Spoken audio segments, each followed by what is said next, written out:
Hi family. Sunday morning தூங்கி எந்திச்சதே 8:00 மேலே ஆயிடுச்சு. பட் வெயில் வந்துடும், சீக்கிரம் போய் மேலே ஃபஸ்ட்டு ஒர்க்காக துவைச்சிடலாம் அப்படின்னு சொல்லிட்டு கொஞ்சம் கிளாத்ஸ்லாம் இருந்துச்சு, எல்லாம் துவைச்சிட்டு பசங்களோட லஞ்ச் பேக்கில் துவைச்சிட்டு கீழே வந்தாச்சு. மாவில் வந்து வெங்காயம், பச்சை மிளகா அதெல்லாம் தாளிச்சு கொட்டி பணியாரம் பண்ணியிருந்தேன். அதுக்கு வந்து சைட் டிஷ்ஷாக வந்து டொமேட்டோ சட்னி பசங்களுக்காகலாம் கொடுத்துட்டு அப்படியே என் ரூமை நான் க்ளீன் பண்ண வந்தாச்சு. எப்பயுமே சண்டே க்ளீன் பண்ணுறதா, பட் இன்னைக்கு கொஞ்சம் டீப் க்ளீனாக பண்ணணும்னு சொல்லிட்டு இந்த புத்தர் ஸ்டாச்சு வந்து என்னோட சாண்டா ஃப்ரெண்டு வாங்கி கொடுத்துருந்தாங்க.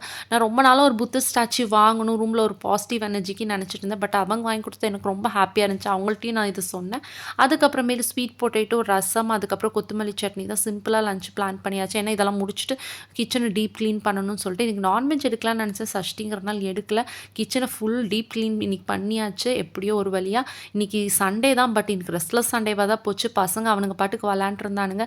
அதுவே கொஞ்சம் தொந்தரவு பண்ணாமல் விளையாடுறானுங்களே, கொஞ்சம் பசங்க பெருசாயிட்டானுங்கன்னு எனக்கு இதெல்லாம் நினைக்கிறப்ப கொஞ்சம் சந்தோஷமாகவே இருந்துச்சு. தேங்க்ஸ் ஃபார் வாட்சிங். பாய். Happy Sunday.